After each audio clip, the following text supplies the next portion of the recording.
Bienvenidos al episodio 10 de la segunda temporada del podcast Hablemos de Autos. Hoy estaremos hablando de conceptos generales sobre mecánica automotriz. Yo soy Gustavo. Yo soy Gerardo. Y yo soy Pamela. Bienvenidos a este episodio. Bienvenidos a Hablemos de Autos, el podcast donde la pasión por los motores se convierte en conversación. Ponte cómodo, ajusta el cinturón y arranquemos juntos este viaje. Esta segunda temporada del podcast Hablemos de Autos es patrocinada por Productos Caldini. Hoy nos acompaña Pamela Hernández, quien es mecánica automotriz y va a estar hablando sobre diferentes temas a la hora de comprar un vehículo, diferentes características que hay en los motores y demás. Pamela, bienvenida al podcast. Muchísimas gracias, gracias por tomarme en cuenta y por haberme invitado. Pame, siempre hablamos de factores de compra de vehículo con temas como, por ejemplo, ¿qué uso le voy a dar? ¿Para qué lo quiero? Si es para trabajo, si es para familia y demás. Pero hemos venido de una perspectiva quizás un poco más superficial, un tema más de gustos y algunas necesidades, pero no nos hemos centrado en la parte mecánica. Entonces, queríamos que nos compartieras parte de ese conocimiento porque en el mercado pues encontramos motores tradicionalmente aspirados, motores turbo, motores híbridos, motores eléctricos, diferentes conceptos, rango extendido. ¿Qué debería de tomar uno en cuenta cuando va a adquirir un vehículo basado desde su motorización, por ejemplo? Bueno, Tavo, en base al motor, básicamente es saber para qué lo necesito, que es justamente lo que vos mencionabas antes. ¿Para qué lo voy a querer? ¿Cuál es el fin? Porque como decimos popularmente, para gustos los colores, ¿verdad? Pero, por ejemplo, si yo necesito un carro de trabajo, necesito un carro que tenga fuerza, que sea un carro también económico y que las prestaciones pues sean funcionales para el tipo de trabajo, por ejemplo, de campo, si fuera así. Si yo quiero un carro para viajar diariamente a la oficina, entonces puedo optar por una opción que sea un motor más pequeño. Ahora se ha puesto mucho de moda, por ejemplo, los motores pequeños, 1000, 1200, 1300 con turbo. Y la gente dice, ay, pero es que los turbo, eso no es bueno, son un dolor de cabeza, consume más, etcétera. Y realmente eso es algo muy lejos de la realidad, porque la realidad es que un motor pequeño acompañado de un turbo es un motor muy eficiente para las personas que constantemente están en empresa, que se desplazan todos los días en automóvil a su lugar de trabajo. Entonces, básicamente por ahí viene el principio de para qué lo quiero. Y pues, por supuesto, luego está la otra parte que es como el segmento de la población más racing, ¿verdad? Que ya busca un carro de velocidad, que traiga turbo, que traiga otras prestaciones que brinde más velocidad. Entonces, al final de cuentas, si yo compro un vehículo diésel, si compro un vehículo gasolina aspirado convencional o turbo, o si busco un motor pequeño acompañado de un turbo, va a depender de para qué yo lo voy a querer. Y al final de cuentas, lo otro importante que debemos considerar es el mantenimiento que va a requerir ese vehículo, ¿verdad? Porque yo puedo aspirar a diferentes tipos de autos, pero también qué cercana está mi realidad de darle el mantenimiento que ese carro requiere, ¿verdad? Qué importante que tocas el tema del mantenimiento porque, por ejemplo, tradicionalmente se dice que en motores diésel, por ejemplo, los repuestos y mantenimiento es un poco más caro, por ejemplo. Entonces, también hay que tomar en cuenta como esos factores. Sí, pero también considerar que no solamente porque el motor es diésel, el repuesto va a ser más caro, ¿verdad? Porque yo puedo toparme con un carro de gasolina y tener que cambiar un módulo que va a ser igual de caro que un módulo posiblemente de un vehículo diésel. Entonces, eso va a variar más en el mantenimiento. Muchas veces me han hecho la misma pregunta que es, ¿este carro por ser de esta marca es bueno o es malo? ¿Y ese carro es bueno o es malo? Es lo que siempre preguntan, o lo típico que la gente dice, es que ese carro es malísimo. Y bueno, puede que sí, ¿verdad? Hay estándares de fabricación, hay estándares sumamente altos, están los medianos y están los que son un poco más comerciales o económicos.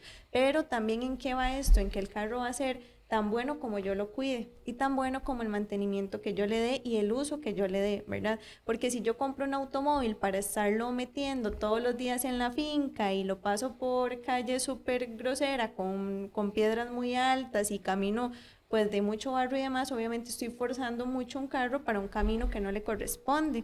Entonces, ¿qué va a pasar? Voy a generar un desgaste acelerado en el vehículo. Y además de eso, Va a depender mucho también de que si yo compro un carro y hago las cosas como el fabricante las destinó específicamente. Ok, cuando hablamos de compra de vehículo, estuvimos hablando de tomar en cuenta, por ejemplo, factores de mantenimiento. El costo del mantenimiento, siempre hablamos de el eso. uso que le íbamos a dar al auto. Y hoy estamos entrando de una perspectiva más mecánica, digamos. ¿Cuál de todas estas tecnologías consideras que requiere más mantenimiento, por ejemplo? ¿O que es más costoso darle mantenimiento? Bueno, realmente eso es muy variable, ¿verdad? Porque ahora sí nos vamos a la tendencia que ya estamos buscando como que a nivel global las personas busquen un poco más la movilidad eléctrica por un tema de emisiones, de toda la parte ecológica y demás. Muchas personas que tal vez no tienen tanto conocimiento dicen, ay, voy a comprar un carro eléctrico porque no tiene mantenimiento, porque no hay que hacerle cambio de aceite. Por porque... mucho tiempo se manejó esa teoría o esa hipótesis, no sé cómo lo quieren decir, o ese discurso de que el carro eléctrico era libre de mantenimiento, lo que no es cierto. Que no es real. Entonces, por ejemplo, si comparamos esa parte de mantenimiento, pues obviamente requiere mantenimiento igual que cualquier otro vehículo, ¿verdad? ¿En qué me voy a ver beneficiado o cuál va a ser la parte pues positiva o más positiva para mí de un carro eléctrico? Obviamente, pues cero contaminación en cuanto a emisiones, no voy a tener que sufrir con emisiones en la inspección técnica vehicular. Y además es el tema del ahorro de combustible, porque obviamente sí sale muchísimo más económico estar cargando eléctricamente un carro que estar llenando de combustible más toda la parte que la combustión requiere de mantenimiento, ¿verdad? Sin embargo, pues no queda exento de todo el mantenimiento de frenos, dirección, suspensión, filtros de aire en cuanto al aire acondicionado, refrigerante y el fluido de la caja reductora. Entonces, a un final son cosas que siempre hay que considerar.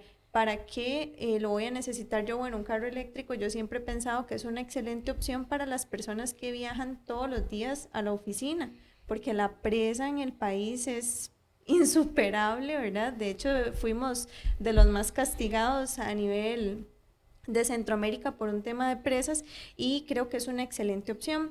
Ahora, si yo quiero un vehículo para viajes más extendidos, porque voy, por ejemplo, no sé, mensualmente a la frontera, porque, por ejemplo, en mi caso, que visito familia allá por Frontera Norte y demás, entonces yo puedo considerar otro tipo de opciones, pero no quiere decir que un carro eléctrico no sea una buena opción, porque yo realmente ya hice un viaje hasta allá en un carro eléctrico con una sola carga, fui y volví porque era un carro, digamos, de 500 kilómetros de autonomía, entonces súper sobrado.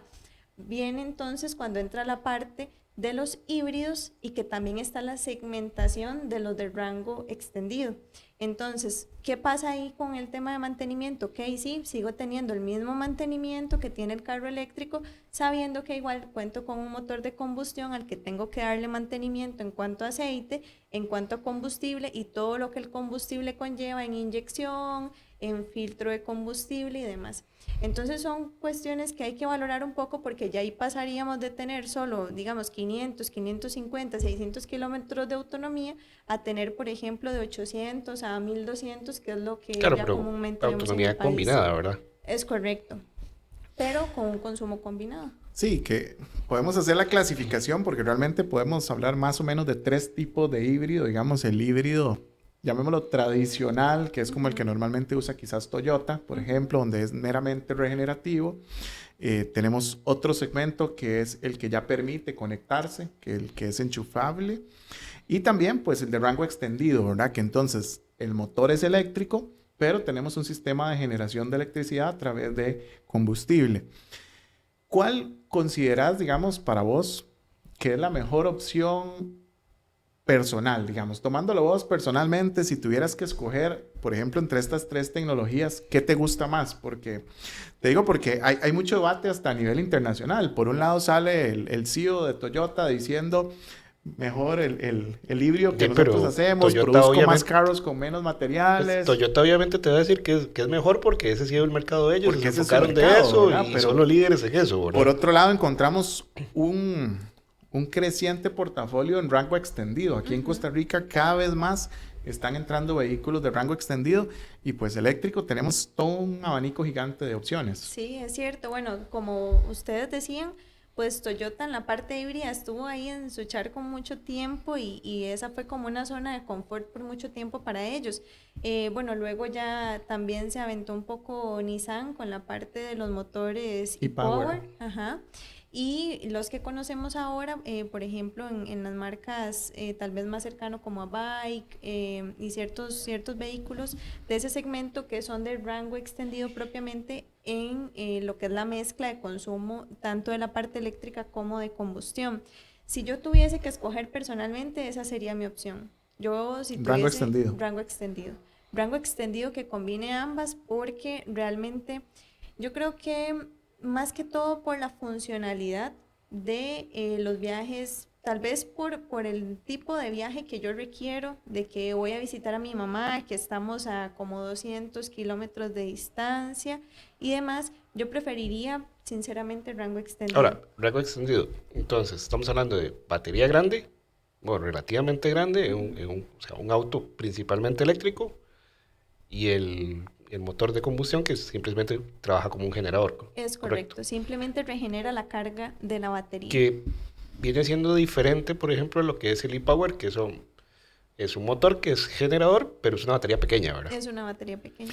Y creo que otra de las características que hace diferente con e-Power es que e-Power no es enchufable, por ejemplo. La mayoría de estos de rango extendido son enchufables. Es que principalmente son permiten eléctricos. Un espacio 100% eléctrico, digamos, 100, 150 kilómetros, 100% eléctricos, y ya después pasamos al uso de consumo. Entonces, por ejemplo, yo podría estar yendo a la oficina, como el ejemplo que ponía Pamela, 100% eléctrico durante la semana, y el fin de semana que me fui para la playa, entonces ahí sí entré en el modo de rango extendido, ¿verdad? Que eso Sí. no lo hacemos con e-Power, por ejemplo, Sí, porque sí.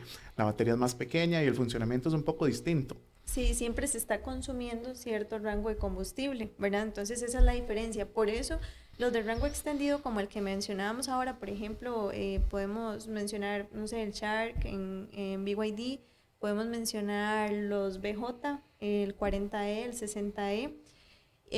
Ahorita está entrando el Leap Motor, por ejemplo, con Faco está trayendo la versión de rango extendido. De rango extendido. Entonces, en base a una estadística que estuve leyendo, hay personas que dicen haber llenado el combustible por completo, el tanque de combustible por completo de un vehículo de rango extendido de 1200 kilómetros una vez.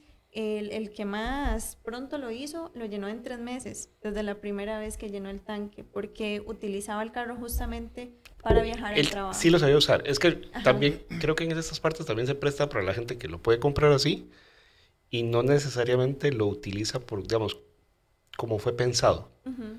Que es que primordialmente uno usa la batería y cuando vas a un lugar más lejos o el rango de la batería no te da, ya uses el motor de combustión. Sí, te puedes apoyar de la Y combustión. eso de saberlo usar es interesante porque no recuerdo ahorita los números, pero en algún momento leí un artículo que decía, basado en los carros que son enchufables, donde decía que el alto porcentaje de los dueños nunca los conectaban. Entonces, pagaste un extra por tener la posibilidad de cargar la batería de modo enchufable, pero al final no lo usaban. Usaban el motor de combustión para cargarlo, nada más. Sí, porque de hecho simplemente dejaron que la carga muriera la primera vez y que el motor de combustión se encargara el resto de las veces de cargarlo, y esa no es la idea, ¿verdad? Porque al final no estoy siendo tan ahorrativo en la parte que pudiera hacerlo y sacar el mayor provecho de eso. Entonces logré ver gente que daba como su testimonio de que recargaba el tanque de combustible una vez cada 6 meses, y yo decía, wow, esto es impresionante, porque,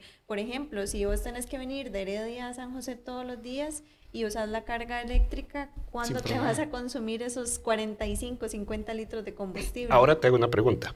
Ok, estamos hablando 6 meses para recargar el tanque de combustible. ¿Qué pasa con ese tiempo que voy bajando el combustible que está en el tanque? No hay daño, digamos, en superficie, no se ensucia el combustible ni nada. Realmente no debiera, Porque O que pierda capacidades, digamos, porque al final... creo que es lo que más podría suceder, que al final de cuentas el combustible pierda propiedades. ¿Por qué? Porque, por ejemplo, pasa igual que en una moto, si yo la dejo llevando sol todo el día, el tanque queda expuesto y al final entonces se evaporan muchos gases, muchas cosas y pierde propiedades o se me consume así el combustible, ¿verdad? Entonces yo creería que lo peor que puede pasar es que el combustible pierda propiedades. Ahora, al vehículo no le va a pasar nada por tener el tanque lleno, digamos, 3 meses, 6 Sí, meses sin que se mueva. sí, pero estamos hablando partiendo del hecho de que la persona tenga el tanque lleno, pero creo que la Ajá. realidad sería que la persona simplemente se desentiende de eso posiblemente y Sí, ahora, ¿qué sí a nivel mecánico podría ser como una objeción o algo que uno diría que tal vez no sería lo correcto? Es pensar que la persona se desentienda más bien de la parte de combustión y se entienda únicamente de la parte eléctrica y que, por ejemplo, se acostumbre a andar el tanque mucho tiempo en reserva o por debajo incluso, porque esto sí es dañino, ¿verdad? Esto sí está comprobado, pues que toda la suciedad que se va al fondo del tanque, porque el combustible nunca es 100% limpio. Entonces toda esa suciedad se va al fondo del tanque y cuando llegamos a reserva, pues obviamente toda esa suciedad se absorbe, va a filtro, va a inyectores, las partículas más pequeñas y demás, y eso sí genera desgaste, más contaminación en la parte de la inyección, y eso sí no es bueno. Pero el hecho de que, por ejemplo, se maneje medio tanque ahí por meses o el tanque lleno y demás, nunca debería de ser un problema. Creo que sería más que todo la pérdida de propiedades en el ok. combustible. Porque esta es una tecnología que todavía está un poco nueva en el A prueba, sí. mercado, está a prueba. Yo personalmente, pues, siempre me ha gustado el motor 100% eléctrico o el motor pequeño turbo, digamos. He tenido la experiencia con ambos, digamos, he tenido carros con ambas tecnologías. Y, por ejemplo, el vehículo que yo tengo actualmente, que es un motor pequeño, 1400 turbo, es muy potente y muy eficiente, digamos. Es un vehículo que en ciudad se mueve muy bien y que en carretera abierta el desempeño es increíble, ¿verdad? Porque entonces aumenta todavía más el rendimiento. Y pues en eléctrico tenemos un ahorro muy significativo, o sea, está demostrado que vas a gastar aproximadamente un 25% de lo que usualmente gastabas en combustible, ¿verdad? Habrá que ver en este sistema de rango extendido qué ventajas va a traer ya a largo plazo, ¿verdad? Porque también es prueba, muchas veces es prueba y error, o es algún fabricante que empieza a desarrollar alguna técnica y que se va sobre esa línea, ¿verdad? Ahora, Sí. con el motor de combustión, una duda general de siempre. Motor pequeño no siempre va a ser sinónimo de poco consumo, No. porque si tengo un carro muy pesado con un motor pequeño de poca potencia, voy a consumir casi lo mismo que un motor grande que jale el mismo tamaño de carro, ¿no? O es más, puede que consuma menos el motor grande que el pequeño, ¿cierto? Sí, de hecho es curioso porque en algún momento recibí un comentario de una persona que criticaba mucho los Honda de hace mucho tiempo porque decía que Honda siempre fabricaba carros sumamente pesados y que tenía motores muy pequeños para tanta carrocería y tanto peso. Entonces al final decían, bueno, tenés este carro con un motor pequeño, pero gastas lo mismo que gasto yo con X carro, con un motor más grande, porque al final de cuentas mi motor más grande lleva mejor esta carrocería que su motor pequeño llevando su carrocería, ¿verdad? Entonces, de cierto modo, podemos decir que es real, ¿verdad? No, no puedo justificar que el Honda sea así, ¿verdad? No, no tengo nada en contra de Sí, pero ellos, es como pero por dar un ejemplo de una es por marca. darte un ejemplo. No, pero es muy interesante lo que menciona Gerardo porque aquí en el podcast hemos estado hablando mucho de la tendencia del sub. Ujú. Y muchas marcas, por ejemplo, tienen su sub motor 2000 centímetros, por ejemplo, pero algunas líneas más pequeñas con los años fueron creciendo, pero siguen manteniendo el motor 1600, por ejemplo. Entonces mucha gente dice, es que este es 1600, me va a gastar menos que ese otro 2000. Y no necesariamente. No necesariamente, ¿verdad? Muchas veces ese 1600 va con más revoluciones, más forzado, gastando Es más que que el 2000 que perfectamente va sobrado, Es que ¿verdad? siempre se ha como satanizado, por decirlo de alguna forma, se ha visto mal el motor grande, por ejemplo, la sub de motor, no sé, 2.4, 2.5, y la gente siempre tendía a verlo como, no, es que es demasiado gastón, pero Ujú. de- tal vez estás moviendo un carro que pesa lo mismo con un motor de 1500 y Que creo que es donde llegaron los turbos a hacer la diferencia, porque por ejemplo hace poco hice el review del Ford Territory, que ahora viene 1.8 turbo, digamos. En el pasado eso hubiese sido un carro 3000 gasolina, ¿verdad? O 2500, por ejemplo. Entonces lo bajaron, le meten el turbo, le dan la misma potencia, más ahorro. A mí no se me olvida una anécdota hace ya muchos años atrás, por ahí del 2005 o algo así, hace un montón de años. Recuerdo que cambié de carro, o estaba cambiando de carro, entonces mientras me entregaran el carro nuevo, me prestaron un Chevrolet Celta, un carro Uy, me acuerdo de relativamente esos. pequeño, 1.4, y eso gastaba cualquier cantidad de combustible. O sea, yo en ese momento tenía un 1600, me estaba pasando en esa época a un Tucson 2000, y yo decía, no puede ser que este 1400 me consuma muchísimo más que el 1600 que ya yo andaba. Y es esa teoría, ¿verdad? Ay, no, debe ser muy económico porque es 1400. No, señor, eso gastaba cualquier cantidad de combustible porque realmente el motor no tenía las prestaciones para mover ese carro. Bueno, Es correcto. yo tenía una Gran Vitara 2.4, 4 cilindros. En ciudad tragaba que era un gusto, pero en terreno abierto era igual de eficiente que con una RAV4 o lo que usted quisiera. Era un amor. Ahora, también no le ayudaba a la caja de cambios, que no, Otro tema. automática, ¿verdad? Y Súper 4 importante, velocidades. Que creo que es eso- la relación motor versus caja, porque qué Motor, tanto me transmisión. ayuda la transmisión al desempeño que me puede dar un motor, ¿verdad? No, y eso es súper interesante porque, por ejemplo, si vemos la primera generación de Tucson, era una caja de automática. Automática de 4 velocidades. Yo tuve de una. 4 velocidades. Entonces, a veces de verdad vos escuchabas que el motor iba bastante revolucionado, digamos. Hoy por hoy encontramos 6, 7, hasta 8 y más. Entonces, eso le permite al vehículo ir más fluido, los cambios sean más suavecitos y por ende, pues mejora el consumo, ¿verdad? Entonces, la caja de cambios, el motor. Y tocamos el tema que hemos hablado otras veces, ¿verdad? La caja automática. La caja automática. Hablarnos un poquito de la caja automática, porque en el pasado era lo peor que existía. La gente no quería carros automáticos y ahora todo el mundo quiere carro automático. Es el más caro por lo general. Sí. El tope de gama de las marcas Lo que es pasa es que automático. el tránsito que tenemos, el desgaste que tienes con un carro manual, Sí. Es Empezando una por ahí. evolución. Empezando por ahí y volviendo al tema tan trillado de siempre, las presas. Un carro manual, bueno, yo particularmente soy amante al 1000% de los carros manuales. Sin embargo, estoy convencida de que las prestaciones aquí en cuanto a tránsito son algo terrible para andar una caja manual. Hay que estar enclochando constantemente, es sumamente cansado. De hecho, también había la vez pasada leído algo muy interesante que alguien sacó en redes que decía que era más posible que en tránsito colisionara una persona con un vehículo manual que una persona con un vehículo ¿En serio? automático. Y eso tiene todo el sentido, porque con las presas interminables de acá, es más probable que en un Safis a mí ya del cansancio de estar enclochando se me resbale el pie o se me suelte o lo que sea. el y típico brincón ese. un brinquito. Y O el pegue típico que, O que se te vaya para atrás, Que se te pues. vaya O para que se atrás. le vaya Ahora para atrás. muchos tienen asistente de salida en pendiente y Es ese tipo de correcto. cosas. Porque ese era el punto débil siempre cuando andabas en un carro de Manual. transmisión manual, ¿verdad? Una cuestita y empezar ahí a jugar Y con... agarra el freno, ¿verdad?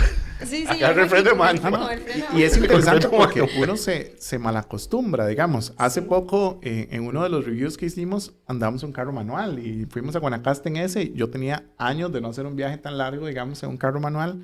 Y de verdad que uno ya se vuelve un poco perezoso, ¿verdad? Sí, sí. Sí. Aunque un carro manual en carretera abierta Sí, en carretera abierta no es tanto, no es pero tanto, cuando pero andábamos es aquí que en ciudad, cuando comienzas a salir de la ciudad donde lo sufres. Ya cuando Sí. vas en terreno Sí. abierto, aquí en ciudad era ahí cambio, El cambio, problema cambio, es cambio. eso, el problema es que acá cuesta más, por ejemplo, en la parte más de ciudad va a costar mucho pues sacarle como el máximo provecho. Sin embargo, las transmisiones manuales pues tienen muchas ventajas. Ahora, hay un tema también controversial porque la gente dice, uy, es que la caja automática, si tengo que hacerle el cambio de aceite es sumamente caro.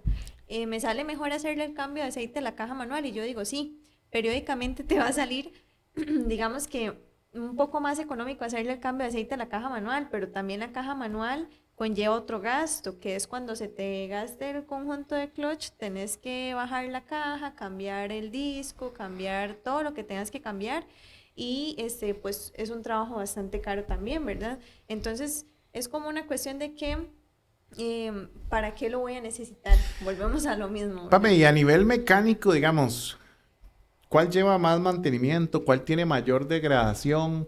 Porque, bueno, al final la caja automática, la computadora del auto es el que está controlando todo y no es una persona la que está tal vez sobreesforzando el motor, llevándolo por arriba o por debajo de las revoluciones. ¿En qué se ve más afectado, digamos, a nivel mecánico y a nivel de motor, digamos? Bueno, a nivel mecánico, realmente con una caja automática el mayor problema van a ser como las malas prácticas que pueda tener una persona a la hora de conducir, ¿verdad? Porque, por ejemplo, hay cajas que están diseñadas, normalmente las más antiguas, están diseñadas para que si vos te vas a detener por más de un minuto, tenés que pasar de D a N, ¿verdad? Y estar en neutro mientras estás detenido, luego poner D y avanzar. Y está también esa contraindicación para las cajas modernas que más bien es como no pases de D a N mientras estás detenido porque más bien generas un desgaste acelerado en la caja. Entonces por ahí hay un tema que realmente es pues información. ¿Qué caja tiene mi carro? ¿Mi caja requiere que cada vez que yo me detenga pase de D a N o por el contrario no debería pasar de D a Tengo N? una duda. Y que han evolucionado mucho, ¿verdad? Porque ahora, por lo general, pones la P y automáticamente, por lo general, te pone el freno de mano. O sea, se protege un poco más, ¿verdad? El overdrive realmente hacía algo. El overdrive. Bueno, eso El famoso también, botoncito que tenían el algunas famoso las botoncito, cajas viejas. realmente como que demasiado trabajo, Un no. caballo de fuerza. Yo dijo- tuve, dijo el meme. yo tuve un carro automático que lo traía y realmente yo lo aplicaba y no sentía ninguna diferencia. Por eso Igual eso por eso ahora digo, ya, es que ya no. Bueno, ya Pame, no aplica. y entremos en Está. controversia. La caja CVT. O sea, caja porque CVT. tenemos cajas de doble clutch y otro tipo de cosas, pero la CVT La ha sido TCT o todo CVT. un Ha sido la tema más ahí criticada. súper criticado. Principalmente la de ¿verdad? Nissan. Bueno, realmente se ha criticado mucho porque es una caja que técnicamente lo que las personas expresan, ¿verdad? Porque mucho va en la sensación de manejo y en las impresiones que tienen las personas a la hora de conducir. Muchas de las quejas es que son cajas que se revolucionan, o sea, que hacen que el manejo se revolucione muy fácilmente cuando, por ejemplo, metes el pedal a fondo en una salida rápida. Hay gente que dice que tiene una pésima respuesta, que se revoluciona mucho, que se calienta mucho y no podemos dejar de lado que es el cambio de aceite de transmisión más costoso que hay ahorita en las cajas que regularmente conocemos, ¿verdad? Porque el aceite es mucho más caro y la forma de cambiarlo es más cara porque requiere de un equipo especial para poder realizar este cambio. Entonces, a la gente no le ha gustado por eso, porque por ejemplo, mientras en una caja manual vos gastas de 60, 80 mil colones cambiándole el aceite, hablando de cajas normales, pequeñas, a una CVT puedes gastar de 200 mil colones en adelante por bajo 180 mil colones y a una caja tradicional que no sea CVT automática puedes gastar entre los 140 160 mil colones cambiándole el aceite y ahora por ejemplo pasó hablando de vuelta del Tucson.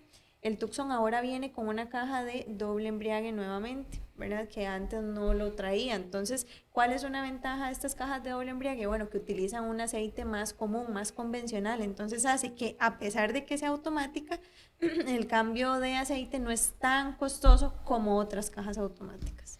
Porque al final, hey, hay tecnología, pero la tecnología lleva costos, ¿verdad? Es que todo necesita Sí. mantenimiento. Eso que mencionabas ahora de que tiene asistencia en pendiente, los carros y todo eso, pues eso también ha favorecido mucho las cajas automáticas, porque muchas de las malas mañas que tenemos popularmente es que se veía mucho con los señores antes, bueno, con las señoras también, no solo con los hombres, que llegan, se estacionan, ponen el carro en P y se bajan del carro y listo, y el carro queda así, Queda como montado como en una hamaca, entonces reposa sobre la caja, no reposa en el freno de estacionamiento. Entonces siempre la sana práctica es pongo freno de estacionamiento bueno, pongo neutro, pongo freno de estacionamiento, mientras aún tengo el pedal de freno presionado con el pie. Una vez que puse el freno de estacionamiento, suelto el pedal para que estando la caja en neutro se sostenga sobre el freno de estacionamiento y ya ahí sí pongo P. De hecho que ya ahora, con solo que te quedes parado un ratito, Ya unos se cuantos aplica. minutos, el carro solo, por sí solo le pone Sí, el igual freno. los más modernos con la P automáticamente, como Sí, un de una freno vez mano pone el electrónico, freno. de una vez Ujú. pone el Sí, freno. por y ejemplo, hace todo. el mío, si yo freno, ya él frena el carro, pero hasta si luego de como minuto y medio de estar Ujú, ujú. en ese freno, ya pasa, ya coloca el otro. Sí, normalmente pasa mucho con los carros que tienen tecnologías como el auto hold, el start stop y todos estos sistemas pues colaboran y trabajan en conjunto con el sistema de frenado. Ahora que lo dices, el start stop Ujú. ayuda realmente, no hay mucho desgaste en el arrancador. En el arrancador propiamente no, porque ya vienen diseñados para esto. Lo que pasa, porque es que no es que precisamente esté arrancando desde cero como cuando yo agarro y meto el primer llavazo y todo, sino que hace como un corte a nivel de computadora. Pero es otra cosa que no a mucha gente le ha gustado. De hecho, hay personas que el carro trae el sistema Start-Stop Y y lo anda apagado. simplemente lo anda desactivado porque no les gusta. ¿Y qué otra cosa implica este sistema? Bueno, implica tener una batería más costosa, implica que a la hora que voy a cambiar la batería se deben de tener ciertos cuidados porque no se puede quedar el carro 100% sin energía en muchos de los casos, porque se pierden configuraciones, se pierden cosas. Entonces, creo que la tecnología ayuda mucho, pero si las personas no se informan y simplemente compran el carro porque les pareció bonito y porque lo podían comprar y demás, pues tal vez no se enteran tanto de, bueno, ¿qué sigue? ¿Qué sigue cuando tenga los próximos mantenimientos? Porque lo normal es que yo compro un carro nuevo y digo, uy, mantenimiento de 5,000, me lo regalaron.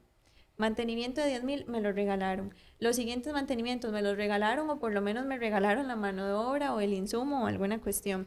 Pero ¿qué pasa cuando ya llegamos a los mantenimientos grandes que yo los tengo que asumir? ¿Y a qué le llamo mantenimiento grande? Bueno, un mantenimiento de, por ejemplo, cada 40,000 kilómetros. Que cada 40,000 kilómetros en muchos de los casos tenemos que cambiar fibras de freno, en muchos de los casos tenemos que cambiar el aceite de la transmisión, tenemos que cambiar todos los fluidos y me refiero a aceite de motor, a líquido de freno, al refrigerante, a un montón de cosas más. Entonces, tal vez las personas muchas veces no se preparan para esto y es ahí donde los carros empiezan entonces en decadencia porque no le di el mantenimiento que requería, porque no tenía la economía para hacerlo y el carro se deterioró. De hecho, Entonces, ese es como el punto principal. lo hemos hablado que prácticamente que uno, cuando compras el carro, aparte del presupuesto de cuánto vas a gastar en el auto o cuánto vas a ir pagando si lo vas a comprar a crédito, deberías de hacer un presupuesto también de cuánto te El va a costar los Es mantenimientos correcto. y llevar ese control, ya sea nuevo, sea usado, llevar un control y hacer los mantenimientos Sí. periódicos para alargar su vida. Sí, claro. Y algo tan simple como, por ejemplo, una persona que decide hoy que mañana va a pasar de un automóvil a un SUV o a un 4x4. Y tal vez ni tan siquiera considero lo más sencillo las llantas. Las llantas, porque Las el llantas. precio se disparó. Sí, Bueno, entonces yo digo, nunca falta el que compra el carro y después se queja de que el carro le patina en todos lados, no pasa Ajá. por y simplemente es porque lo tenés con Llantas no llantas, están- las llantas no son para lo que lo quieres usar. o que le toca ir a comprar llantas y que dice, pero ¿cómo? Jamás, porque estaba acostumbrado a pagar 30, 40,000 Sí, colones ahora por paga una 200 por llanta, llanta. y Bueno, ahora paga casi 200,000 colones por llanta. Tengo un amigo que ¿verdad? tenía un sedán y se había pasado una sub y cuando me dijo, me voy a comprar una sub, una igual soy yo, no lo haga. No, sí, pero es que lo voy a hacer porque es más grande, más cómodo y no lo haga. No, pero ¿por qué no? Porque usted está acostumbrado al consumo de su carrito pequeño y todo. Usted no lo va a soportar. A los 6 meses lo cambió. Sí, Se volvió pasa. un automóvil. Yo siempre digo algo muy interesante y es que entre más comodidad yo esté buscando y esté necesitando, más caro me va a salir en todos los aspectos, ¿verdad? Porque va a ser desde la inversión inicial en cambiar a un vehículo más espacioso, más alto y demás, hasta el tema del mantenimiento. No, perfecto, Pame. Muchísimas gracias por estar aquí. Realmente tenemos tema para rato, así que Sí. espero que en otro episodio Sí, nos sí. acompañen. Recuerden que esta segunda temporada es patrocinada por Productos Caldini y los invitamos a seguir todas nuestras redes sociales. Nos vemos en el próximo episodio.